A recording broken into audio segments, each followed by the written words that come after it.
जनाब अपनी बात का आगाज़ करते हैं और सबसे पहले मैं आप सबको अस्सलाम वालेकुम वरहमतुल्लाह कहता हूँ। कबूल फरमाइए।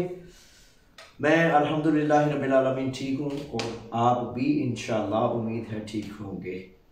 आए जनाब, आज की ये जो हालात हाज़रा का, यूनानी इमिग्रेशन कवानीन का हालात कैसे हैं, आपने क्या करना है, मैंने क्या करना है, हम सब प्रदेश में बड़ा लाजिम है, बड़ा ज़रूरी है कि जाने कि किस तरह नुकसानात से, तकलीफ से, मुसीबत से, मुतशबाना हमलों से बचा जा सकता है, किस तरह आपने पेपर्स को ठीक रखना है।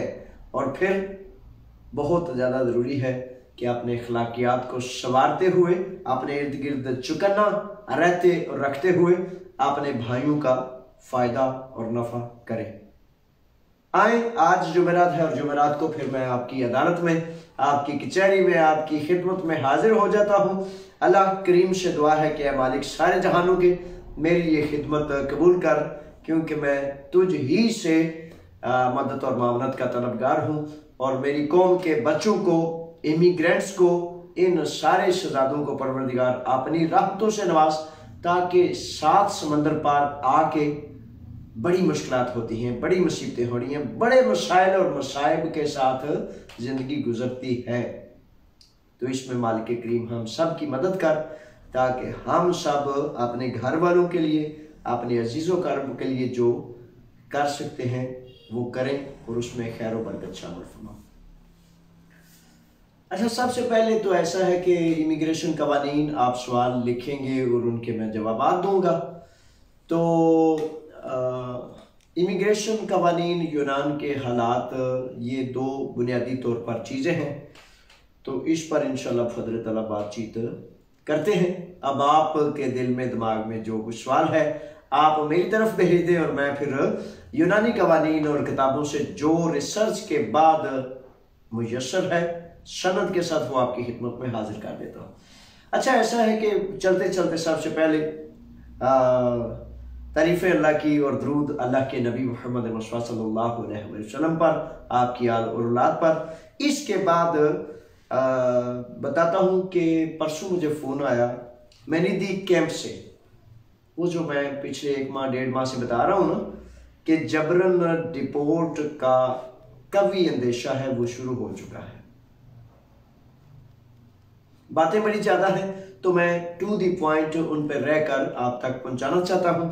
तो जबरन डिपोर्ट का मामला जो है परसों जो है शाम 7 बजे गवाहान, चश्मदीद गवाह बताते हैं कि मैनिदी कैंप में ज़ाहिर ज़िम्मेदारान हुकूमत यूनान के अफराद गए।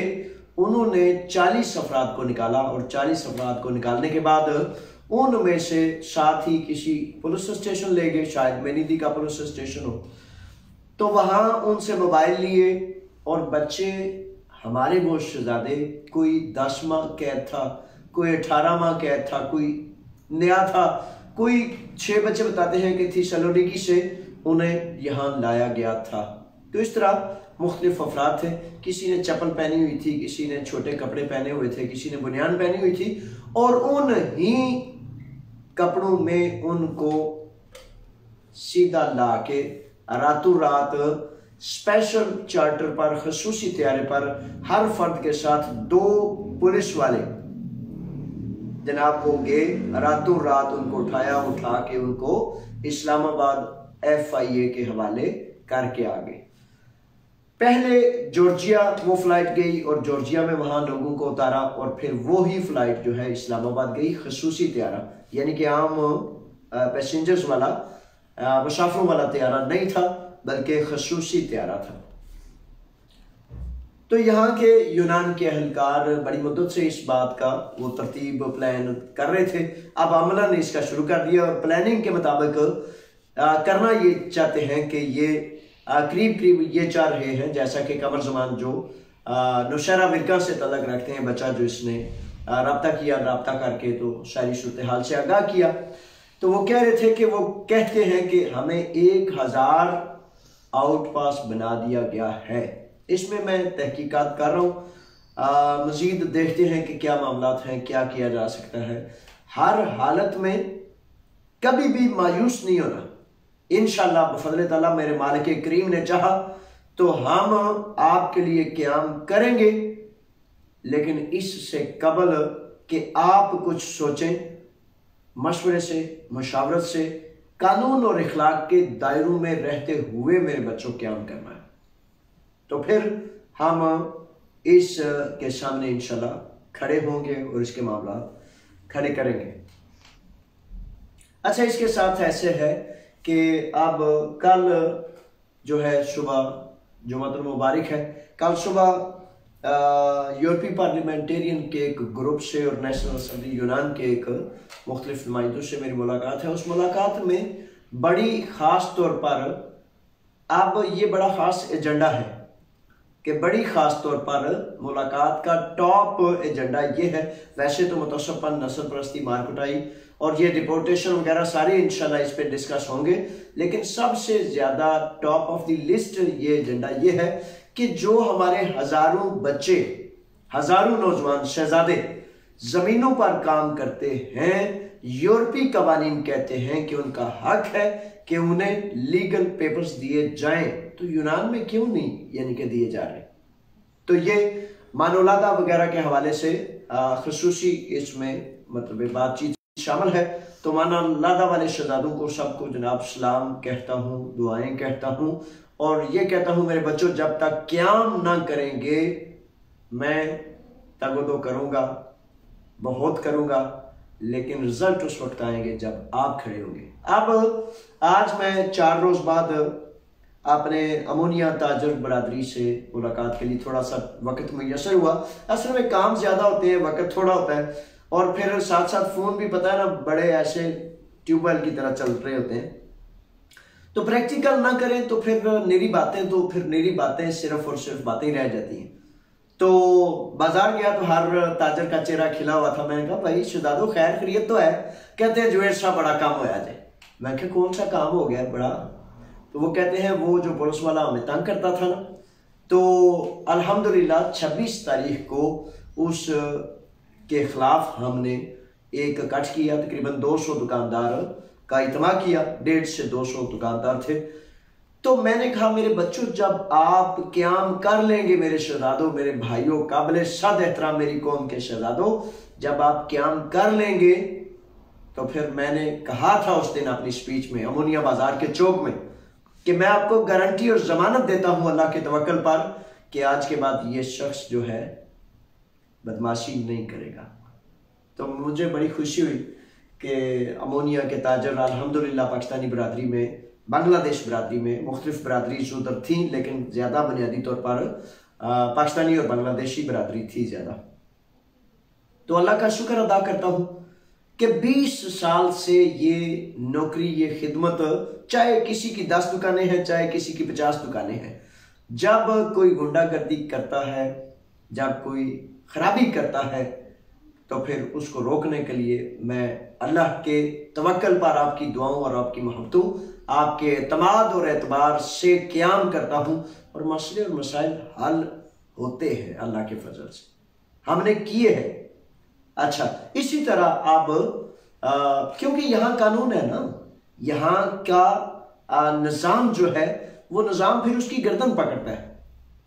अगर हम सिर्फ और सिर्फ चीखते चिल्लाते रहें, मतलब एहतजाज करते रहें, सुनने वाला कोई ना हो, जिस तरह 11 माह का धरना दिया था, तो उस धरने को दबाने के लिए तो हर कुछ किया गया, लेकिन रिश्वत को रोकने के लिए कुछ भी नहीं किया गया। यानी कि इतने बेचारे, मैं अब लफ्ज नहीं है कि हुक्मरान हो तो ऐसे, क्या बात है, यानी कि ना कान सुन सके, ना आंखें देख सके। बहरहाल अभी मैं ये बातें छोड़ता हूँ, बातें बहुत ज्यादा है।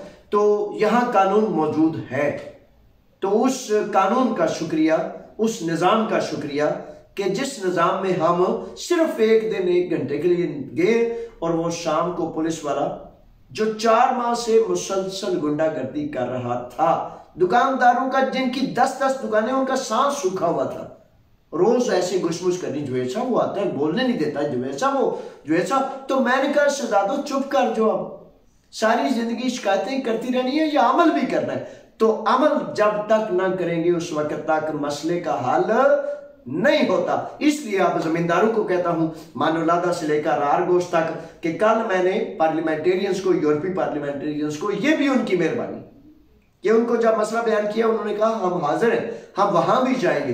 तो मेरे बच्चों, गुजारिश ये है मेरे शहजादों, आप मुझे बड़े प्यारे हैं, आप जब क्याम ना करेंगे तो यकीन कर ले मैं 1000 मरतबा पहाड़ों पर चढ़ जाऊं, नीचे उतर जाऊं, फिर चढ़ जाऊं, फिर नीचे उतर जाऊं, आप नहीं खड़े होंगे तो रिजल्ट नहीं मिलेगा। आपका हक, आपकी इज्जत, आपकी आबरू नहीं मिलेगी। सिर्फ रोने से, कुरलाने से, शिकवे से, शिकायतें ये नहीं सवारती जिंदगियों को, कौमों को, नौजवानों को, ये नहीं उनका हक दिलाती। खड़ा हो जाए, क़याम करें अल्लाह और अल्लाह के रसूल के हुक्म पर, अपने भाइयों से मोहब्बत करें, उनसे यकजहती करें, एक दूसरे का मामला दरगुजर करें,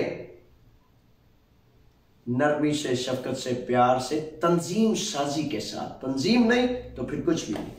तो इस तरह फिर इंशाल्लाह दोबारा मानोलादा जाना पड़ा या इस तरह के मामला हुए तो वो इंशाल्लाह करेंगे। तीसरा नुकता ये है कि सवाल ये बहुत ज्यादा आ रहा है, काफी सारे साथी, कल सैयद बसम बुखारी साहब और मुख्तलिफ साथी फोन कर रहे थे। ये तकरीबन 2 माह से मसला चल रहा है, वैक्सीन का मसला। वैक्सीनेशन, जो आप हमारे वो भाई जो वतन अजीज पाकिस्तान जाते हैं तो वापस आते हैं तो वो कहते हैं कि हमारी वो जो हिफाजती टीके लगवाए हैं वो तस्लीम नहीं किए जाते। अच्छा, इसमें गुजारिश ये है कि ये सारे आप सुन लें कि वाकयातन ये टीके, वैक्सीनेशन कह लें, हिफाजती टीके कह लें, वोलियो कह लें, जब आप पाकिस्तान से लगवा के आते हैं तो ये यहाँ तस्लीम नहीं किए जाते। अच्छा, ये कोई आम टीका भी नहीं कि बंदा दोबारा लगवा ले। इस पे एक तो ये आपने करना है, थोड़ा तहम्मुल करना है, और तहम्मुल के साथ हुकूमत पाकिस्तान को या सफीर साहब को आप गुजारिश ही कर सकते हैं इन बेचारों को। तो इनको कहता हूं, ये हुकूमतों के काम होते हैं कि हुकूमत या सफारतकारी होती ये है कि मेरी कौम को कौन से मसाइल जो है उनका सामना है, तो उन मसाइल पर उसको सफीर को कोशिश करनी चाहिए, कावश करनी चाहिए। तो इसमें हुकूमत पाकिस्तान का अगर कोई जिम्मेदार, कोई नुमाइंदा कहीं से बेचारा कोई सुन सकता हो तो सुन ले कि यहाँ इस मसले को कम से कम आप जो वैक्सीन लग रही है उनकी किसी ना किसी तरह से 2 हुकूमतें आपस में मिलकर इसका सोल्यूशन करें। लेकिन अपने शहजादों को, अपने बच्चों को कहता हूँ, अपने भाइयों को कहता हूँ कि मेरे भाइयों, अभी तक इसका जितने भी आप नए पुराने आ रहे हैं, इसका सोल्यूशन अभी नहीं। अच्छा, इसका हल क्या किया जा सकता है? बराए मेहरबानी हल ये किया जा सकता है वो इकदामात जो आप कर सकते हैं, यानी कि किसी पर शिकवा करना या किसी के मतलब उसका मुंह देखते रहना कि ये क्या करेगा, उससे कबल कुछ चीजें ऐसी होती हैं जो आप कर सकते हैं। मैं ये तजवीज़ करता हूं कि आप यहां से जाने से पहले इंजेक्शन लगवाएं इसको, ताकि ये एक तकलीफ है, प्रॉब्लम है, क्योंकि आप जाएंगे वहां से आपको सफर नहीं करने दिया जाएगा, यहां फिर आके एक्सेप्ट नहीं होगा। तो यहां आप बराए मेहरबानी अपना इंजेक्शन वो वोलियो वाला लगवाएं। लगवाने के बाद उसकी डोज मुकम्मल करें, एक यहां से एक वहां से, ये भी ना करें क्योंकि इस तरह से भी मुमकिन है वो वहां तस्लीम ना हो, ये यहां तस्लीम ना हो, तो इस तरह फिर उलझन में आप पड़ जाएंगे। ये है। अच्छा, एक बड़ी अच्छी जॉब है, फोन नंबर नोट कर लें, मैं इसलिए इसका इश्तिहार नहीं कर रहा। बागबानी की जॉब है, बागबानी, और बहुत कोई मेहरबान नौजवान है ग्रीक, तो इसका नंबर नोट कर लें। मैं इसलिए नहीं इश्तिहार कर रहा कि ताकि अब बंदा एक चाहिए उसे तो 1000 बंदा ना उसे फ़ोन करे। तो नंबर, इसका नाम है पापा योआनु योर्गोस, ठीक है, और इनका नंबर है 6980 091 320, ठीक, 6980 091 320। अच्छा, ये अब बागबानी का काम है, कीपुरोस जिसे कहते हैं। तो बराए मेहरबानी अभी आप इनसे रब्ता कर सकते हैं, लेकिन इनकी एक ही शर्त है कि मुकम्मल लीगल पेपर्स वाला फर्द होना चाहिए, उसे जुबान आनी चाहिए, और मुकम्मल एनशिमो के साथ ये 35 यूरो कह रहे थे। तो मैंने इनसे कहा कि अच्छा कारीगर चाहिए तो 40 यूरो कम से कम दें। वो कहता है कि काम बहुत ज़्यादा अच्छा ना भी जानता हो मैं उसे सिखा लूँगा, लेकिन नौजवान होना चाहिए ताकि ये कटाई स्टाई का काम, की पुरुष का जो काम है इसमें थोड़ा सा मतलब ये बंदा चाको चुबान चाहिए होता है। ठीक है जी। अच्छा, इस पर ज़्यादा बात मैं नहीं करूँगा क्योंकि बंदा सिर्फ एक चाहिए है। अच्छा, वो शकील अहमद बड़ा खुश था जो उससे बात हुई है। लारिसा कहता जी फोन एने को आए ने मेरे को तो काम ही नहीं ना करूँगा। मैं क्या चल पुत्री फिर फोन तो आखिया सी वही उतने बंदे 15, तो वो भी बड़ा अच्छा मौका है जो जॉब्स के हवाले से। तो ये मैं आपका फ़ायदा नफ़ा समझते हुए फिर इस तरह इनको करता हूँ। अच्छा जी, वैक्सीनेशन का मामला हो गया। अच्छा, कल का एक मामला चला हुआ है कि हलाल और ज़िबा के हवाले से जो है वो कुछ बच्चों ने पोस्ट वगैरह मैंने देखी फेसबुक पे। टाइम तो नहीं मिलता लेकिन जितना टाइम मिल जाए। अच्छा, यूरोपीय अदालत ने, यूरोपीय मुआशरा जो है इसमें आज फिर मैंने कानूनदानों से मुख्तलिफ जगहों से इसकी रिसर्च की कि वो यूरोपीय अदालतों ने इस पर यानी कि ज़िबा करने पर पाबंदी लगा दी। अब बड़ी दफ़ा बड़े सारे नौजवान ख़वातीन मर्दो ज़ान इस बात पर बड़े परेशान भी मैंने देखे कि जनाब अगर हलाल पर पाबंदी लगा दी गई है तो हम खाएंगे क्या। अच्छा, इसमें अभी थोड़ा सा मैं आपसे गुजारिश करता हूँ, रुकें थोड़ा सा ठहरें।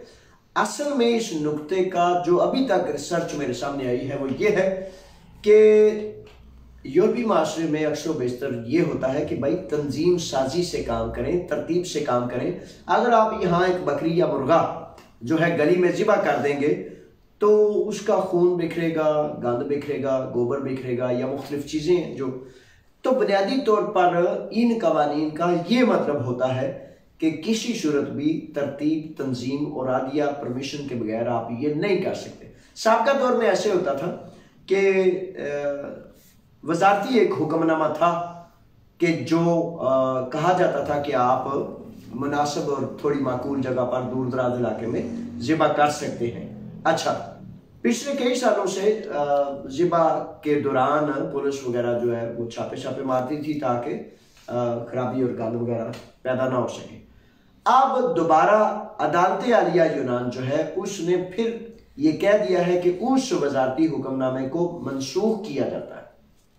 अब या अदालत आलिया यूनान या वजारत हुकूमत यूनान दोबारा कोई नया ऐलान करेंगे कि भाई इसको करना है तो कैसे करना है, कहाँ करना है। वैसे तो जनरल ये है कि एक ज़िबाखाना है बाकायदा, अगर कोई जिसमें तमाम इंतजामात मौजूद हैं, वहां का नहीं कहा गया। यानी कि ये नहीं कहा गया मेरी रिसर्च के मुताबिक कि आप हलाल और ज़िबा नहीं खा सकते, ये नहीं कहा गया।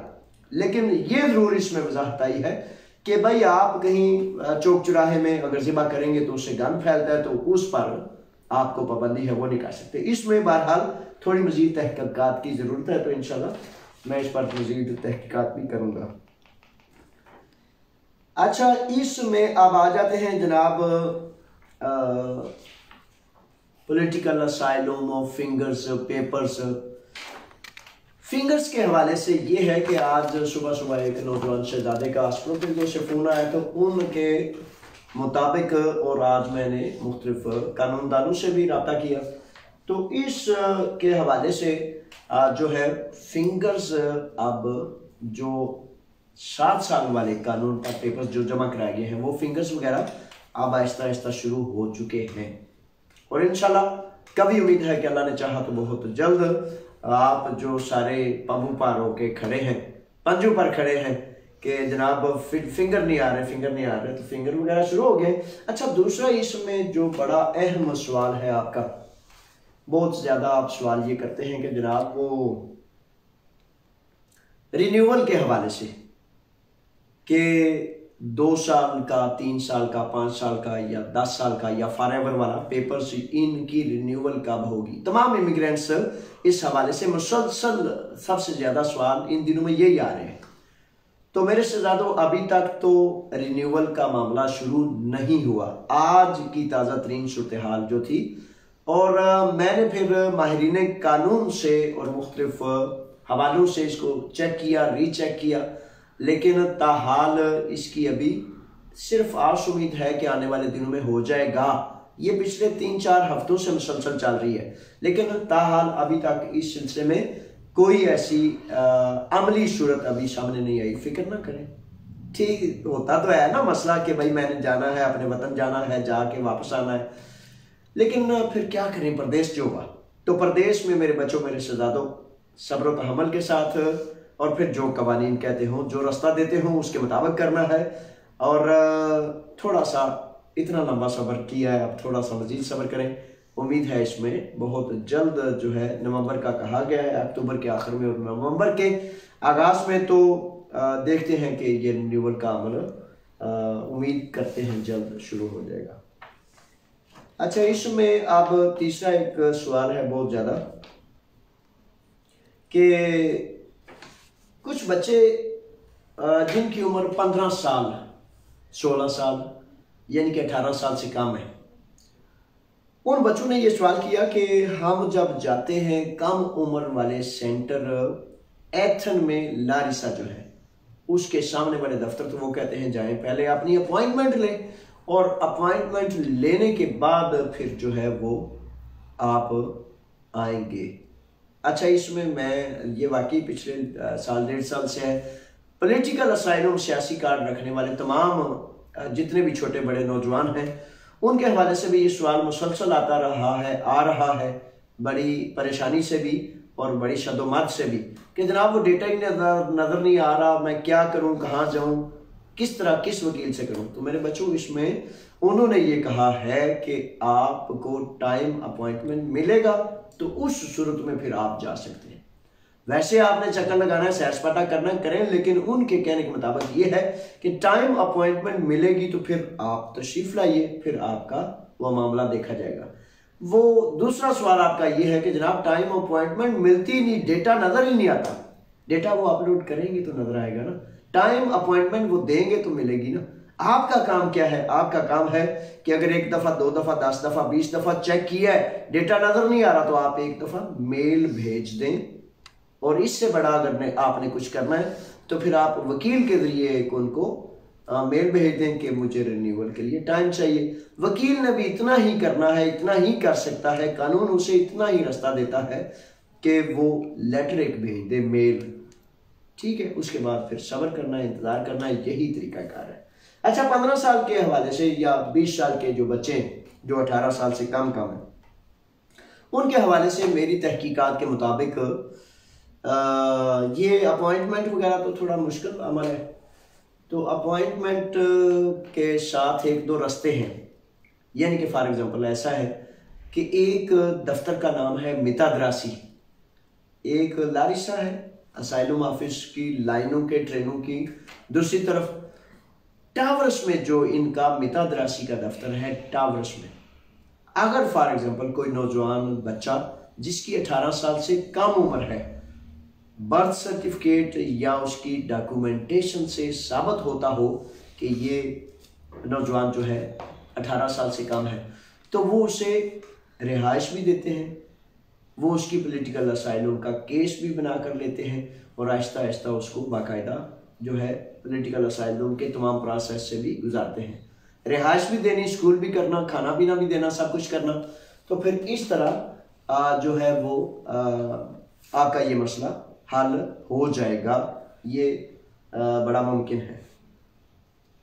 तो इस तरह आप कर लीजिए। अच्छा, इसके साथ मुंसलिक एक चौथा सवाल ये है कि जो न्यू कमर्स हैं वो अपना पॉलिटिकल असाइलम का केस कैसे दायर करें। तो उनके लिए मैं गुजारिश करूंगा मेरे शहजादों, मेरे बच्चों, इन दिनों में हालात बहुत ज़्यादा अपसेट है और अगर हुकूमत यूनान ने ये कह दिया या ये फैसला कर लिया कि 25 रोज के अंदर पॉलिटिकल असाइलम की एप्लीकेशन का फैसला कर दिया जाएगा, तो मैं तो इसमें ये बड़ा गैर मुनासिब समझता हूँ कि इन दिनों में आपकी एप्लीकेशन की जाए। यानी कि मैं ये समझता हूँ कि ये सख्ती का और गिरफ्त का टाइम है, तो इस टाइम को थोड़ा सा गुजार लें, सब्र व तहम्मुल से थोड़ा सा एहतियात कर लें, मुतात हो जाए। और ये मुनासिब दिन नहीं है नई दरखास्त करने के लिए। ख़ास तौर पर जब आपकी उम्र 18 साल से ज़ायद हो। तो ये आप जेल में रखें। 18 साल तक के बच्चों का असल में इनका मसला ये होता है कि वो कहते हैं कि इनका ज़हन बदल लेंगे, इनको खुद तरबियत करेंगे। कल मैं इलियोना कैंप में था तो दिमोएथन ने ये तजवीज़ किया है कि हुकूमत यूनान जो है फौरी तौर पर इलियोना में 2000 के करीब लोग रहते हैं। पाकिस्तानी भी हैं, अफ़गानी भी हैं, अफ्रीकी भी हैं, अरब भी हैं, अजम भी हैं, ईरानी भी हैं, सारे तकरीबन हमारे मुसलमानों के बच्चे छोटे बड़े हैं। तो वो कैंप बंद करना चाहते हैं, कहते हैं जाएं चौक चौराहे में, गली में, जहाँ कहीं रह सकते हैं, हम आपको इस कैंप में अब नहीं रख सकते। तो उसके हवाले से यूरोपीय पार्लियामेंटेरियंस और साबका हुकूमत यूनान के काफ़ी सारे नुमाइंदे गए हुए थे, मैं भी वहाँ मौजूद था। अच्छा, देखने की बात यह है कि हम तो है कोशिश करेंगे, कल सुबह एक प्रेस कॉन्फ्रेंस भी है, सुबह मीटिंग है पार्लियामेंटेरियन से 11 बजे, फिर प्रेस कॉन्फ्रेंस है इलियोना कैंप को बंद ना करने के लिए। तो बताने की मुशाहिदे की बात आपको ये बताने जा रहा हूँ कि वहाँ कैंपों में छोटे छोटे बच्चे भी नौ मौलूद वहाँ पैदा होने वाले होते हैं। तो बड़ी दुनिया की NGOs और मुख्तलिफ लेडी वर्कर्स या जो भी हों, वो उनके साथ ऐसे कोई ट्रेन बना हुआ है, कोई गाड़ी बना हुआ है, ऐसे बच्चे खेल रहे हैं। यानी कि ये चाहते हैं, थोड़े लफ्ज़ों में, आज मैंने एक इश्तिहार देखा है वो ग्रीक सिटी टाइम पर, तो वो कहते हैं जावेद असलम अपनी कौम को, ये इमिग्रेंट्स को ऐसी ऐसी नसीहतें करता है कि ये काबू ना आए। तो मैंने कहा फिर मेरा ये काम है। अच्छा, तो वो ट्रेन बन के जनाब जा रहे हैं। ये चाहते ये है कि कम उम्र बच्चे इनको खुद ये परवरिश करें और इनके दिलो दिमाग से जो ईमान है, जो पुख्तगी है, उसको निकाल कर खुर्च कर अपने जैसा बनाना चाहते हैं। परवरिश इसीलिए करते हैं।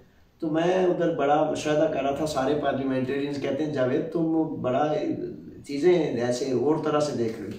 मैंने कहा आपका देखना, आपको देखना, मेरा देखना है। आपके मसाइल और हैं, मेरी कौम के, मेरे उम्मत के मसाइल जो है मेरे आका की, उसके मसाइल और हैं। बहरहाल मैंने उन्हें कुछ नहीं बताया कि मैं यहाँ क्या चीज़ें बड़ी गहरी मुशाहिदा कर रहा हूँ। बहरहाल अल्लाह ताला हमारे हाल पर रहम करे और हमारे मुल्कों के हुक्मरानों को परवरदिगार अक्ल अता फरमाए कि छोटे छोटे बच्चे, माएँ, बहनें, बेटियाँ, नौजवान अपना सब कुछ बेचकर दूसरे के दर पर जाकर कैंपों में, मानोलादा में, छपड़ों पे नहाने पर मजबूर हैं, लेकिन वो बेचारे जो हैं अपना तर्ज ज़िंदगी बदलने को तैयार नहीं। तो जहाँ एक चीज़ आसमान को छू रही हो और दूसरी ज़मीन की पाताल में गई हो, तो वो कोई जोड़ नहीं ना बनता। यानी कि गरीब है तो गरीब मर जाए, उसका किसी ने कुछ हाल नहीं पूछना। तो ये हुकूमत नहीं होती, इसको रियासत नहीं कहते। रियासत या हुकूमत उसको कहते हैं कि मजलूम पर जुल्म करने वाला बदमाश, 1 करोड़ बदमाश इकट्ठे हो जाए, रियासत मजलूम के साथ आके खड़ी हो जाए और उन सब बदमाशों को कहे कि तुम होते कौन हो, कि रियासत के होते हुए तुमने इसको गरीब जानते हुए मामागिरी की। काश हमारे वतन में, वतनों में, हमारे ममालिक में काश वाकई रियासत कायम हो जाए, काश वाकई हुकूमतें आ जाए और काश उन बेचारों को ये पता हो कि रोज़े क़यामत मालिक करीम की अदालत में जो अदल नहीं ना करते हुक्मरान, अपने पाँव पर चल के नहीं जाएंगे, घुटनों के बल जाएंगे। मैंने ये पढ़ा तो बड़ा ऐसे दिल गमगीन हुआ, लेकिन साथ ही वो एक हमारी तारीख के हिस्से हैं ना, तो वो याद आ गया। बड़ा आप खूबसूरत नाम, बहुत बड़ा मेला भी होता है, बहुत बड़े लोग इकट्ठे होते हैं। वो सेवंदा लाल शहबाज कलंदर, वो सुना हुआ है ना आपने, बहुत बड़ा मतलब बड़ी हस्ती है। और उनको अल्लाह ताला ने ना बड़ी कोई कमाल मतलब अपनी रहमतों से नवाजा हुआ था। जब वो सेवन शरीफ गए ना, बड़ी दूर दराज से चलते हैं अल्लाह के बंदे और जहाँ उनकी ड्यूटी होती है वहाँ जाके बैठ जाते हैं। तो वहाँ के राजा ने ना बड़ी कोशिशें की, बड़ा माल, बड़ी दौलत, बड़ा कुछ, जो सिपाही भेजे ना उधर, तो वो सिपाही उधर उनके पाँव जो है जकड़े जाए। सिपाही कहते हैं ना हमारी जुबान बोलती है, ना हम पाँव हिलते हैं, ना हमारे बाजू काम करते हैं, हम कैसे पकड़े उनको। बिल आखिर जो वहां का बेचारा वो राजा था ना, वो कहते हैं इस पर फिर कुछ भी नहीं हमारा काम चलता, तो मैं खुद जाता हूं। खुद भी उसने आजमा लिया, लेकिन वो भी फिर नाकामो नामुराद हुआ। तो मैं असल में इस कहानी को लंबा नहीं करना चाहता, छोटा करना चाहता हूँ, उस नुक्ते पर लाना चाहता हूँ जो मैं आप तक बयान करना चाहता हूँ। तो वो उसने जादूगरों को बुलाया, नजूमियों को, जादूगरों को, सबको। तो उसमें फिर नुक्ता ये सामने पेश किया गया, जनाब ये खाते हैं हलाल, अल्लाह का कलाम विर्द जारी रखते हैं, इसलिए इन पर हमारा कोई जादू असर नहीं करता, तो इनको हराम खिलाया जाए। मैं अब ये नहीं चाहता कि उनकी आगे वाली बात बताऊं, लेकिन उन हुक्मरानों की तरफ जाना चाहता हूं कि जो हराम खाते हैं ना बेचारे, उनको ये एहसास रहता ही नहीं। हलाल खाने वालों पर ना जिन, ना चुड़ैले, ना भूत कोई असर नहीं करता, ना दुनिया का जादू असर करता है। जो बेचारे हराम खाते हैं उनको बेचारों को पता ही नहीं लगता कि उनकी कौमें उनकी जिल्लत की वजह से दुनिया में जलील और रुस्वा हो गई, तो उन बेचारों को नहीं पता चलता। लेकिन हकीकत यह है कि वो बहुत खूबसूरत फिक्रा है कि अगर कातिल का सुराग ना मिले तो हुक्मरान के गले में फंदा डाल दो, रस्सा डाल दो, परना डाल दो, उसे गली चौक चौराहों में घसीटना शुरू कर दो कि ये तुम्हारा तर्ज हुक्मरानी है, ये करते हो। और फिर वो बेचारे कहते ये हैं कि फलां फर्द ने, वो देखें जी ये कर रहा है तो इससे मुल्क बदनाम हो रहा है, तो वो देखें जी वो कर रहा है। वो अकल के अंधों, तुम देखो तुमने करना क्या था और किया क्या है। लेकिन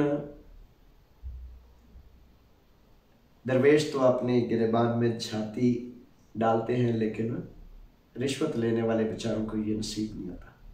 तो बहरहाल जब लोग गुलामी पर राजी हो जाए तो फिर इसी तरह के हुक्मरान गंदे बंदे आते हैं और फिर वो बेचारे इसी तरह करते हैं। यानी कि हर आप कानून पर हैं, आप इखलाक पर हैं, आप हर चीज ठीक करते हैं, हर कसूर फिर आपका ही है, क्योंकि वो बादशाह, वो आका है, आप गुलाम हैं। तो इस तरह के निजाम को चीर फाड़ देना चाहिए।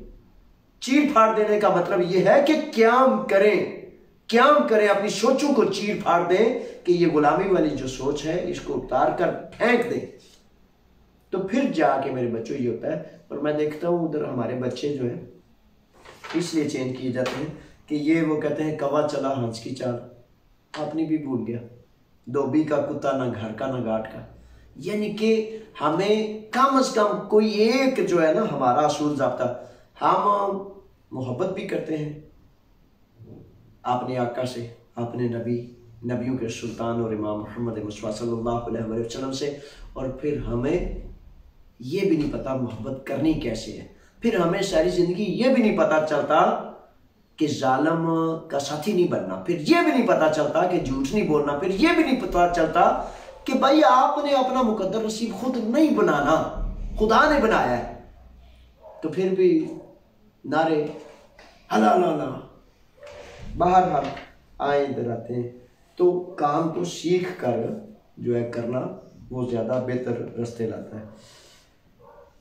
अच्छा जी, इसमें मैंने अब ये लॉकडाउन के हवाले से एक मामला है।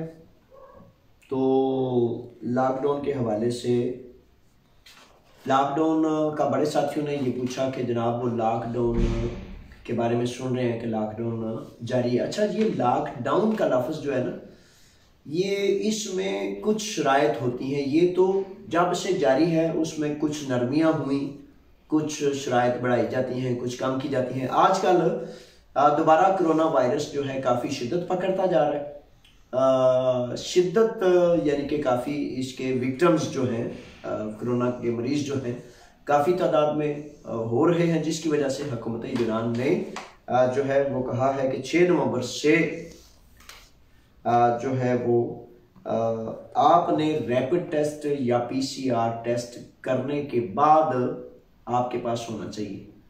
उसके बाद फिर आप तमाम सरकारी इदारों में दाखिल हो सकते हैं, बैंक में, रेस्टोरेंट में, रिटेल शॉप्स यानी कि जितनी भी दुकानें हैं और ख़ास तौर पर अमाम ये जो हेयर कटिंग वगैरह है, तो बैंक वगैरह ये शामिल है। तो इसमें उन्होंने कहा है, और वर्कर्स जो हैं, इन चीज़ों के वर्कर्स जो हैं वो हफ्ते में 2 दफ़ा अपने खर्चे पर PCR या रैपिड टेस्ट कराया करेंगे।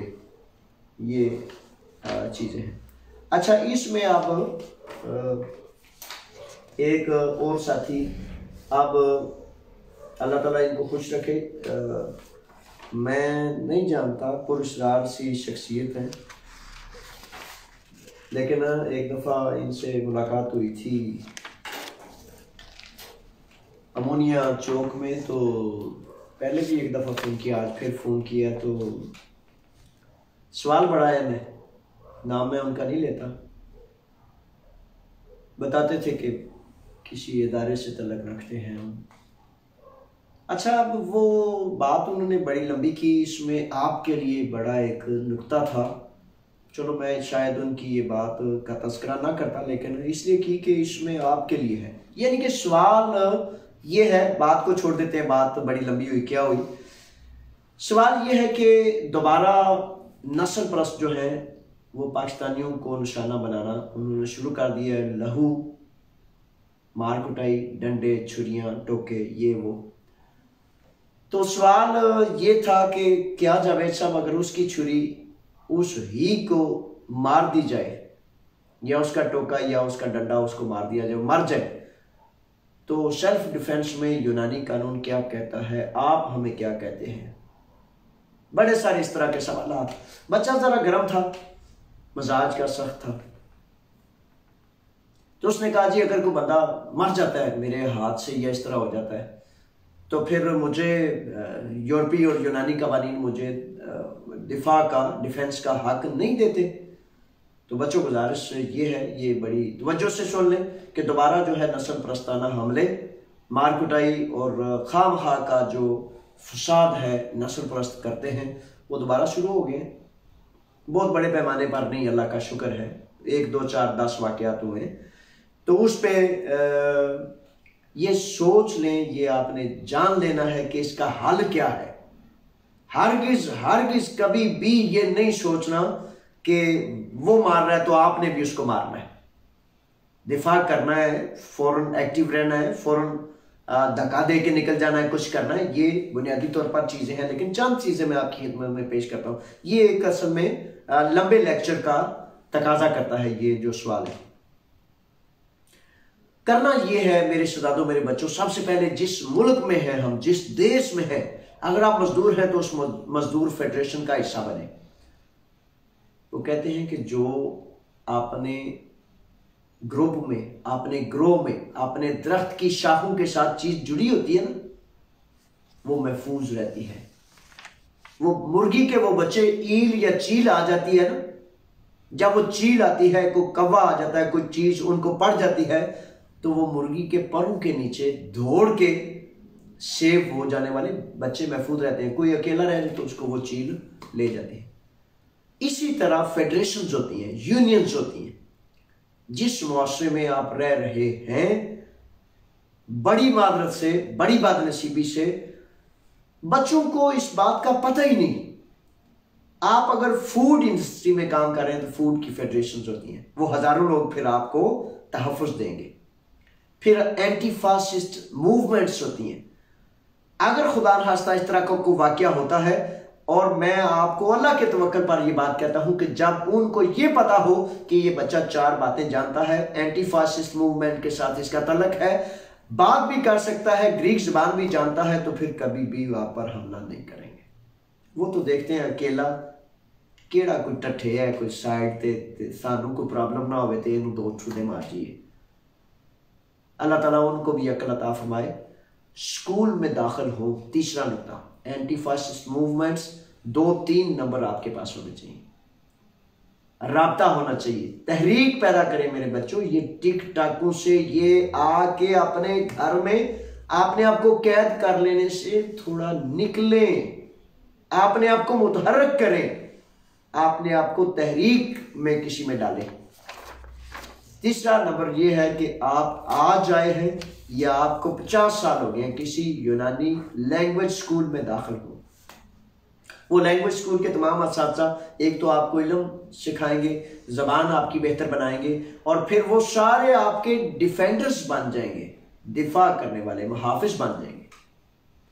तो इस तरह फिर आप अपनी कम्युनिटी से जुड़े। उस वक्त बच्चों बड़ी लेट हो जाता है, जब खुदा न खास्ता, कोई बात नहीं, मुझे कोई नहीं शिकवा, लेकिन खुदा न खास्ता आपको अपनी कम्युनिटी का, आपको अपने घर का पता ही ना हो, खैर में कभी कभार तशरीफ ले आया करें, ताकि शर आने से पहले पहले आपको 4 बातों का पता हो।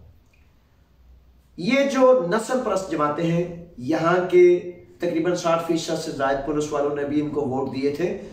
उनका सवाल ये भी था कि ये पुलिस वाले भी उनसे मिले हुए हैं। आपने देखना कि आप कहाँ मिलना चाहते हैं, या आप अकेले ही रहना चाहते हैं। तो इनका ये ज़ेन नशीन फरमा लें कि जब 2009-10 में ये मुतअस्सिबाना हमले शुरू हुए थे, तो कई नाशाइस्ता और गैर जिम्मेदार पुलिस अफसर कहते थे कि वो आपको मारते हैं तो आप भी उनको मारें। यानी कि लुबे-लुबाब ये था, बड़ी हसासियत से इन चीज़ों को देखना बड़ा लाजिम होता है। तो लुबे-लुबाब ये था कि डिक्लेयर करना चाहते थे कि ये 2 मुतहारब ग्रुप्स हैं जो आपस में लड़ रहे हैं, कोई मुतअस्सिबान नहीं, कोई नस्ल परस्ती नहीं, कुछ नहीं। तो इसमें ऐसा हरगिज नहीं करना। छठा नुक्ता ये है कि जब कोई आप अपने मोहल्ले में ऐसी एक्टिविटी देखें, जरूरी नहीं कि किसी को छुरियां मारे, खून मारे, डंडे मारे, खून निकाल दे, तो फिर मुझे इतला करें। इन पर फौरी तौर पर नजर रखनी है कि कोई छोटी मोटी एक्टिविटी नजर आए, नफरत से गाली बकवास करते हुए, फॉरेनर्स को, इमिग्रेंट्स को बुरे फिक्रे कहते हुए, तो फौरन उसका मुझे इतला करें, ताकि हम इससे कबल कि वो कोई गंद करे, उससे कबल आपका तहफ़्फ़ुज़ यकीनी बनाएं। ये बड़ी सारी चीज़ें हैं, बड़े सारे मामला हैं, लेकिन ये 5-6 अगर आप कर लेते हैं तो इंशाल्लाह बफ़ज़्ल ताला अल्लाह ताला आपको महफूज फरमाए। मैं समझता हूँ कि इंशाल्लाह आपने तहफ़्फ़ुज़ का मामला कर लिया। बाकी जो फिर साथ साथ ज़िंदगी में कभी धूप है, कभी छाँव, कभी सर्दी, कभी गर्मी, कभी दुख, कभी खुशी, तो ये सारे मामला साथ साथ ही चलते रहते हैं। तो इनको देख लेते हैं इंशाल्लाह। अच्छा जी, आप सवालात आगे हैं कुछ तो इसमें फिंगर्स क्या एथन में शुरू हो गए, सबसे पहला सवाल है। तो जी बिल्कुल, एथन में ही आज कुछ नौजवान उनको टाइम दिया गया था और वो फिंगर्स वहाँ दे के आए हैं। राना उमर साहब है, राना उमर साहब को खुश आमदीद, और कहते हैं सर मैंने सुना है कि डिपोर्टिंग का सिलसिला बंद हो गया है। जनाब राना उमर साहब, डिपोर्टिंग का सिलसिला अब शुरू हो गया है, और जबरन डिपोर्टिंग का, और बड़ी मादरत से बताने वालों ने ये इतला दी है कि वो जिनको डिपोर्ट कर रहे हैं, डिपोर्ट कैंपों से करेंगे और फिर बाहर से लोगों को पकड़कर कैंपों में डालेंगे। इसलिए पहले कैंपों में बगैर किसी की रजामंदी, बगैर किसी की राय, बगैर किसी के पूछे गीछे जो है वो बंदों को लेते हैं, उधर से लेते हैं, और रातों रात उसके मुल्क में उनको उनकी जो इमिग्रेशन अथॉरिटी है या पुलिस है मैटर, तो उनके हवाले कर आते हैं। ठीक है जनाब, आप बहुत ज़्यादा शदीद तरीन अंदेशा है कि ज़ल्ज़ले की मानद लोगों को डिपोर्ट किया जाएगा, अल्लाह ना करे ऐसा। और राजा नासिर साहब है, A2 के इम्तिहान कब हो रहे हैं? राजा साहब अभी तक शहजादे A2 के इम्तिहानात का कोई ऐलान नहीं हुआ, लेकिन मैं ये मुसलसल बताता रहता हूँ कि A2 के इम्तिहानात का इंतज़ार करने की बजाय किसी स्कूल में मेरे शहजादों, मेरे भाइयों, एडमिशन लें, ऑनलाइन ले लें, बड़े सारे स्कूल हैं, तैयारी करें, क्योंकि सिलेबस पढ़े बगैर A2 का इम्तिहान पास करना शायद मुमकिन नहीं, फिर टाइम भी ज़ाया हो जाएगा, पाराबोला भी ज़ाया हो जाएगा।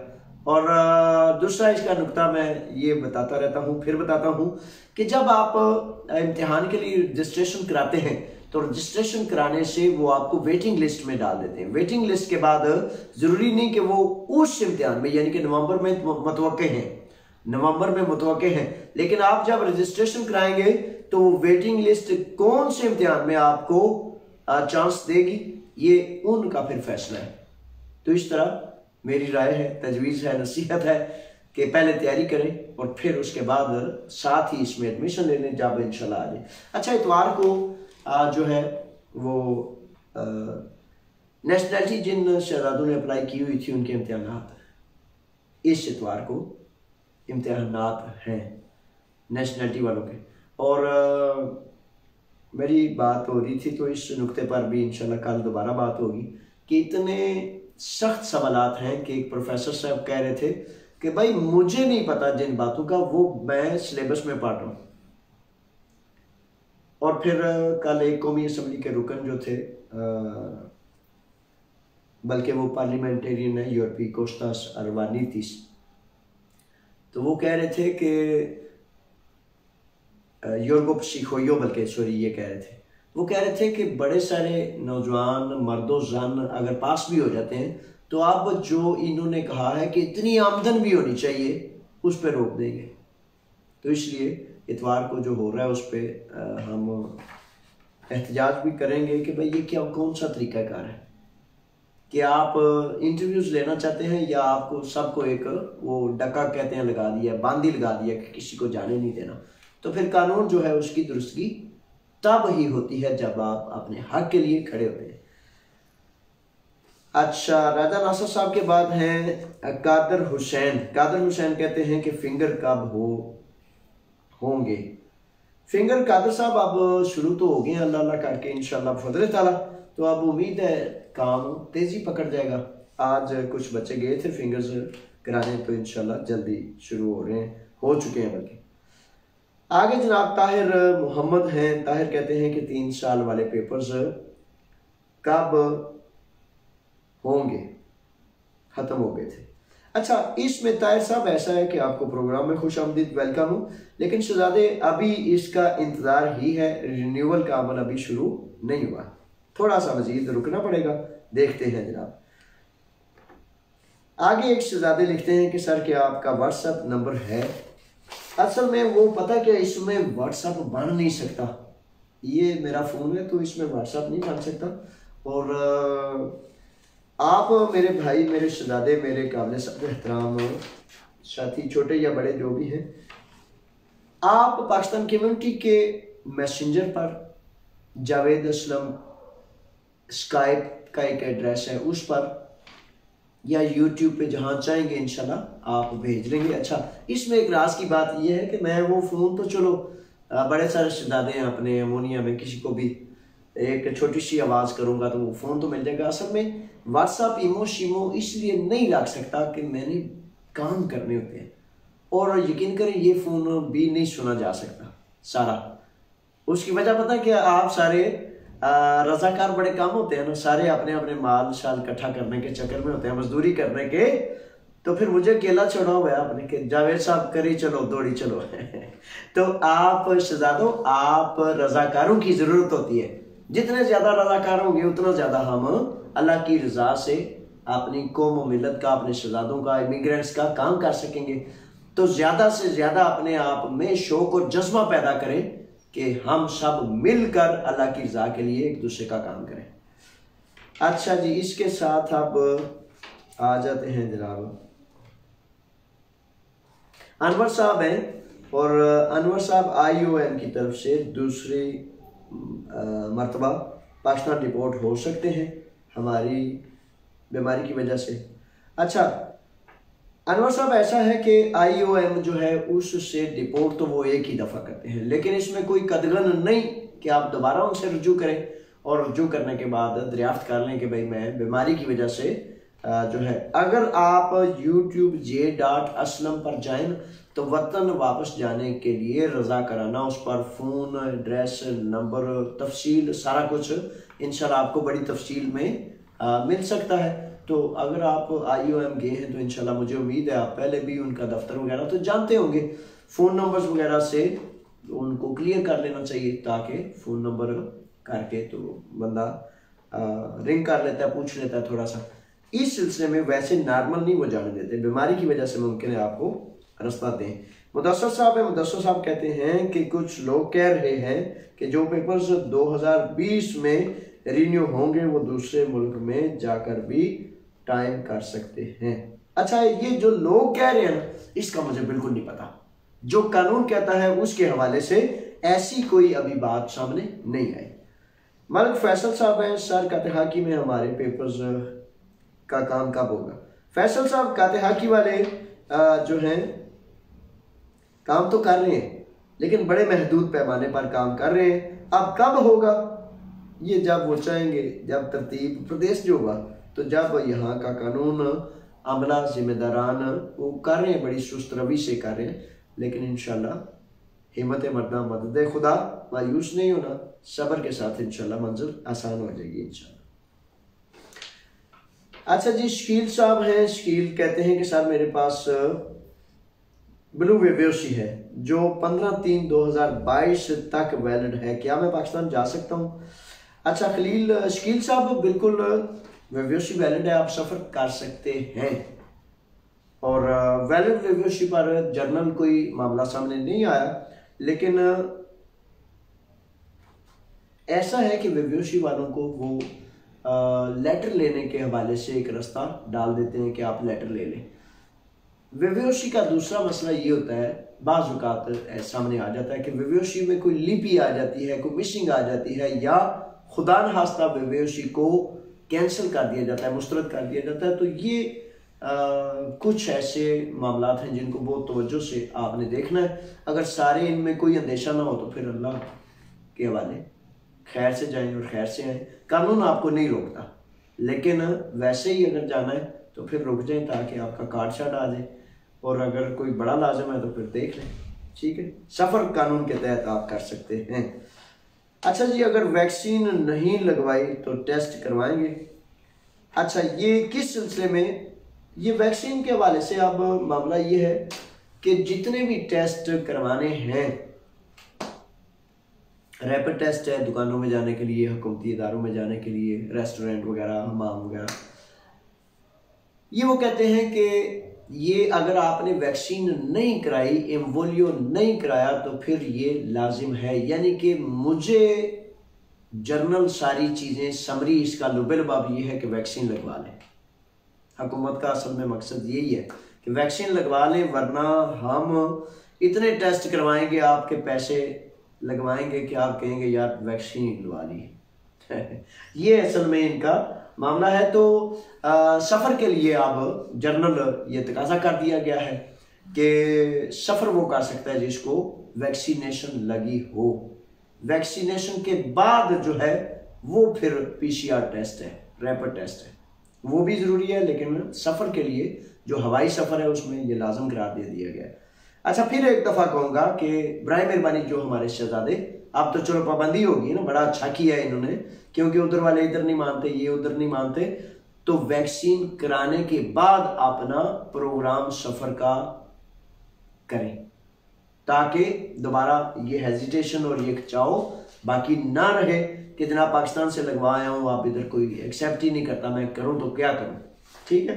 अच्छा, इस सिलसिले में आप अपने सफारतखाने से भी रब्ता किया करें, ताकि अगर 2-4 मसाइल उधर डिस्कस होंगे, दर्ज होंगे, तो फिर किसी ना किसी तरह से चलो जो अमला है, सफ़ीर है, कुछ ना कुछ तो करेंगे ना इंशाल्लाह। आज एक बड़ी दुख की बात थी, बहुत ज़्यादा तकलीफ़, एक हमारा बड़ा प्यारा नौजवान बच्चा, तो अम्बिलो की पी वाले वो बच्चे बड़े शहजादे, बड़े पुरजोश हैं, तो रमज़ान के भाई आते हुए नहर में डूब गए। अशफाक साहब से, रमज़ान से और मुख्तलिफ साथियों से, जिनके अजीज़ व कारब आते नहर में डूब गए हैं, अल्लाह ताला, बड़ा ये हकीकत है, इसमें लफ्ज़ नहीं होते, ये वो करब होता है वो जो जिन पर गुज़रती है वो जानते हैं। और ख़ास तौर पर माऊँ का क्या करें, इनको अल्लाह ने दिल ही कुछ और दिए होते हैं। माऊँ का क्या हाल होता है फिर जब बच्चे घर से निकलते हैं और फिर पता चलता है कि वो जान की बाजी यार बैठे। तो अल्लाह ताला उनको, माऊँ को भी सब्र अता फरमाए, बहन भाइयों को भी सब्र अता फरमाए। 4 रोज़ पहले ये वाक़या हुआ है कि यूनान में दाखिल होते हुए नहर में बच्चे डूब गए हैं। पता नहीं अब 2 हैं 5 हैं, लेकिन कुछ बच्चे नहीं मिल रहे। अल्लाह ताला करे कि वो कहीं बह गए हों, आगे चले गए हों, तो फिर दोबारा मिल जाए। ना उनका जिंदा का पता है और ना उनका ये पता है कि वो क्या हालत बनी है। बहरहाल देख लें, ये परदेश, ये होता है परदेश कि घर से निकल के कितनी मुसीबतें, डूबना, मरना, गोलियां खानी बॉर्डर्स पर, ये आसान हाथों से ये बच्चे अपने घर नहीं छोड़ते। ये हुक्मरानों को सोचना चाहिए। वो वैसे सवाल करते हैं, कहते हैं जी आप आए क्यों हैं? आप के करतूतों को रोते हुए हम आए हैं यहाँ। आप अगर काम करें, आदिल हों, नेक नीयत पाकीज़ा हों, बेशर्म और जलील ना हो और रिश्वत के माल पर आप अकड़ते ना हो तो हम कभी भी ना आए। हमने तो वो सुना भी है, समझा भी है। वो कहते हैं कि देश अपने दिया वल्ला तू तुम्बे खो खो खाइए ते प्रदेश मुल्क दिया बागा च मेवे खाना चाहिए। मुझे यकीन कामिल है कि कोई मेवे खाने के लिए भी ना आए अगर अपने घर उसे अदल मुयसर हो, इंसाफ मुयसर हो, इखलाकियात मुयसर हो, एक ऐसी रियासत से एक ऐसी हुकूमत मुयसर हो जो उनका एहसास करने वाली हो। लेकिन जब गुंडा राज हो तो फिर बच्चे क्या करें बेचारे। अल्लाह। अच्छा जी, ये काजमी साहब है। काजमी साहब कहते हैं सर मैंने 7 साल वाले सबूत पर पेपर जमा करवाए थे। उन्होंने कहा था कि अपना पुराना पासपोर्ट जमा करवाएं। मैंने भेज दिया लेकिन अभी तक जवाब नहीं आया, 1 माह हो गया। अच्छा काजमी साहब, इसमें अब ऐसा है ना कि जब आपने वो भेज दिया है तो फिर करने का काम सिर्फ और सिर्फ ये रह जाता है कि आप उसकी तस्दीक कर लें कि वो उनको मिल गया या नहीं मिला। बस इतना सा मामला है। तो आपने किस जरिए से भेजा? अगर वकील के जरिए से भेजा तो दोबारा मेल कर दें या खुद कर दें कि भाई मैंने पासपोर्ट बेचा है, इसका जवाब दे दें। अक्सर बेशतर महकमे ये जो ऑनलाइन सिस्टम है इसका जवाब देते वक्त काफ़ी टाइम लगा देते हैं। अच्छा 1 मिनट आखिरी मैं ये एक देख लूँ तो उसके बाद फिर देखते हैं कि आज बाज़ार में था मैं तो ये जो 6 नवंबर के वाले से जी नहीं किया कि रैपिड टेस्ट, PCR टेस्ट, दुकानदारों को एक तरफ मैंने खुश देखा तो दूसरी तरफ मैंने देखा तो वो हर दुकान के अंदर चेकिंग कर रहे थे कि वर्कर्स के पास सेल्फ टेस्ट नहीं अब रहा, रैपिड टेस्ट या PCR टेस्ट है, कोरोना वैक्सीन लगाई है या नहीं लगाई, ये चीज़ें चेक कर रहे थे। तो काफ़ी अमला अब उधर कर रहा होता है। यही है जी चीज़ें। और ये जो नहर वाले बच्चे भी जो हैं इनसे भी गुजारिश करता हूँ कि अब जी जो मैं कह चुका आपके सवालात भी आपकी खिदमत में पेश कर दिए। नहर वाला मामला हो या कोई मौत वाला मामला हो तो बराए मेहरबानी फौरी तौर पर अपने सफारत खाने जाया करें, क्योंकि सफारत खाने में सफ़ीर साहब से लेकर आखिरी चपरासी तक आपके वो मुलाजमीन हैं। आप ज़रूर उन तक पहुंचा करें और फिर आगे बाद की बात है कि वो उनका रवैया क्या है, क्या मामलात हैं, पहुंचा करें।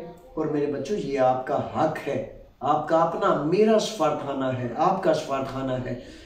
वो जो सफ़ीर साहब आते हैं ना, वो या अमला या पासपोर्ट बनाने वाला या जो भी, वो आपके मुलाजमीन हैं। बहुत शाइस्तगी से उनसे बात करें, बहुत आला खंदा पेशानी से उनसे बात करें। अगर वो बदतमीजी या मुख्तलिफ मामलात करें लेकिन अपने हक से एक कदम भी कभी पीछे ना हटा करें, क्योंकि वो आपका सफारतखाना है, आप उसके मालिक हैं।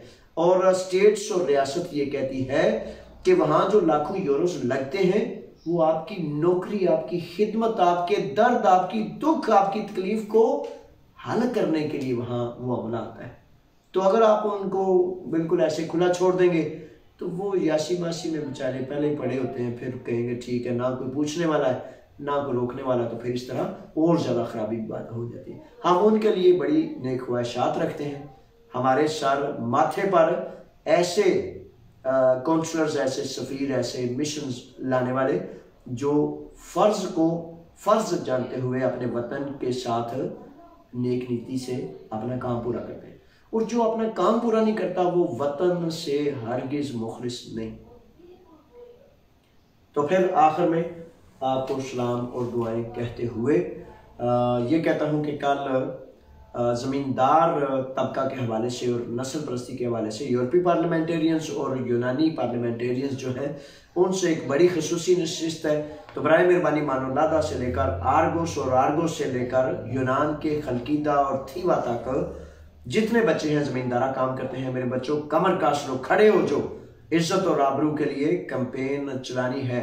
मैं अकेले नहीं, आप सब ने, हम सब ने मिलकर ये तहरीक चलानी है, ताकि मैं इंशाल्लाह ये खुशी देखना चाहता हूँ, आपके चेहरे मुस्कुराते हुए देखना चाहता हूँ कि आपको तमाम को लीगल कराया जाए, क्योंकि यूरोप में यूरोपीय पार्लियामेंटेरियंस ये कानून मौजूद है कि ज़मींदारी का काम करने वाले तमाम बच्चे जो हैं उनको लीगल किया जाए।